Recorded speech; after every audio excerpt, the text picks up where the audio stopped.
Hey, salut, c'est Loïc, je suis ravi de te retrouver aujourd'hui pour cette nouvelle vidéo. Dans cette nouvelle vidéo, on va parler d'un problème. Mon Airbnb est devenu une véritable boîte de nuit. Je vais t'expliquer tout ce qui s'est passé dans cette vidéo, mais j'ai eu la totale, la pétition des voisins, vraiment la totale de chez la totale, le truc que t'as surtout pas envie qui t'arrive quand tu fais du Airbnb. Et surtout, je vais t'expliquer pourquoi c'est arrivé et comment je me suis prémuni de ça et comment je fais aujourd'hui pour ne plus avoir ce type de soucis sur cet appartement. Allez, c'est parti. Alors juste avant de démarrer, je t'invite à t'abonner à la chaîne, à rejoindre des milliers d'investisseurs et d'entrepreneurs qui l'ont déjà fait. Pour ça, tu as juste besoin de cliquer sur le bouton s'abonner qui est dans la vidéo. Et surtout, n'oublie pas la petite cloche, c'est le seul moyen pour pouvoir être prévenu à chaque fois que je publie de nouvelles vidéos. Alors concrètement, qu'est-ce qui s'est passé? J'ai eu plusieurs fois des soucis de soirée dans mes Airbnb, mais j'ai pas forcément vu le truc venir parce que ça m'était déjà arrivé dans le passé, mais là c'était différent. En fait, tu sais, il y a eu les différents confinements et ça fait maintenant près d'un an que les boîtes de nuit sont fermées et beaucoup de gens aujourd'hui, le week-end, n'ont plus d'endroit où aller s'amuser, que ce soit des bars, que ce soit des boîtes de nuit, etc. Tout ça est complètement fermé. Ils ont envie de s'amuser avec d'autres amis et ils n'ont pas encore forcément d'appartement. C'est souvent des personnes jeunes qui ont 18, 20 ans ou qui ont des chambres étudiantes, des appartements trop petits pour pouvoir faire la fête. Et qu'est-ce qu'ils font? Ils bookent des appartements pour pouvoir faire des soirées. Alors ce phénomène, il a toujours existé, mais là, en fait, il a vraiment explosé à la hausse avec le Covid. Et la problématique, c'est que c'est pas forcément agréable pour nos voisins, pour les voisins des Airbnb. J'ai pas forcément été ennuyé dans les appartements que j'avais dans des immeubles dont j'ai la pleine copropriété, dont j'ai la pleine propriété plutôt, mais par contre en copropriété ça m'a valu quelques soucis et notamment sur un appartement, sur le plus grand, et je me suis rendu compte que j'avais eu beaucoup plus de problèmes sur les grands appartements que sur les plus petits évidemment, mais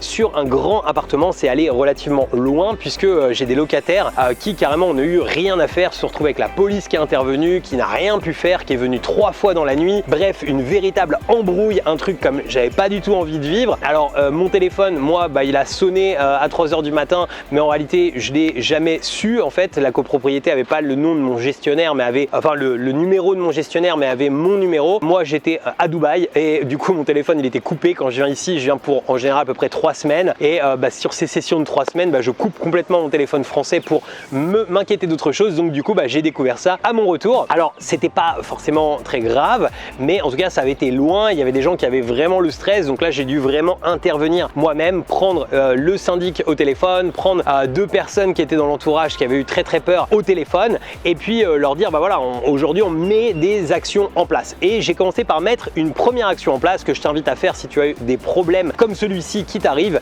c'est de mettre du 2 nuits mini le week-end. C'est-à-dire que moi je louais en une nuit et donc forcément les gens bookaient un samedi soir pour pouvoir faire la fête avec leurs amis. Maintenant je mets du 2 nuits mini, c'est-à-dire que tu peux pas juste réserver une nuit, je te mets 2 nuits. Et ça a réglé le problème sur la plupart de mes appartements, mais il y a très peu de temps j'en ai eu un autre où ça a explosé. En fait vraiment les gens ont pété les plombs et malheureusement je le dis avec un petit sourire en coin parce que moi tu sais je me stresse jamais de rien, en fait c'est ma manière de vivre et de penser. J'ai plein de sociétés différentes, on me remonte des problèmes tous les jours, donc quand il y a des problèmes j'aime pas ça comme tout le monde, je préfère qu'il n'y en ait pas, mais je m'attelle plutôt à mettre des solutions en place pour pouvoir les régler le plus possible. Donc en fait là ce qu'on a fait de légèrement différent sur cet appartement et ce qu'on a été obligé de faire vu l'ampleur que ça avait pris, en gros tous les week-ends il y avait des soirées et on s'est tapé 7-8 soirées d'affilée et nous on a été prévenus parce que comme l'appartement est en entrée autonome, que j'ai personne sur place, etc.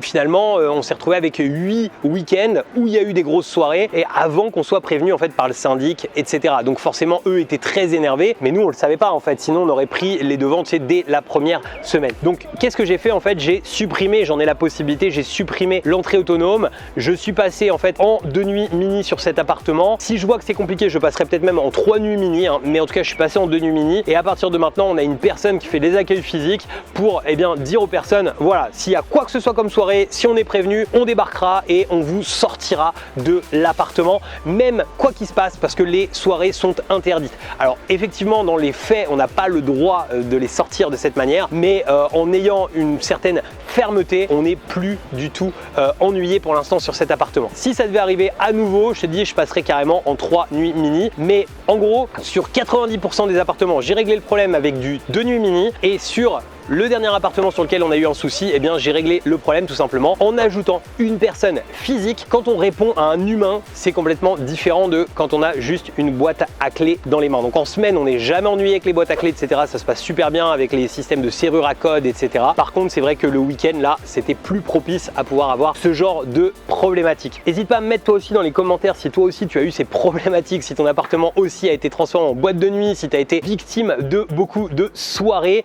et quelles sont les solutions que tu as mis en place, si tu as été plus loin que ce 2 nuits mini. En tout cas, si tu es victime de ça, si tu as par exemple fermé tes appartements comme on a vu certaines personnes, eh bien tu peux les rouvrir avec du 2 nuits mini ou du 3 nuits mini. Tu verras que tu ne seras plus spécifiquement ennuyé avec tout ça. Ce sera une très bonne chose. Voilà, je te remercie d'avoir suivi cette vidéo jusqu'à la fin. N'oublie pas de t'abonner, d'activer la cloche pour savoir à chaque fois que je publie des nouvelles vidéos. C'est ton seul moyen de le savoir. Et il me reste plus qu'à te dire à très bientôt pour de nouvelles vidéos. Ciao!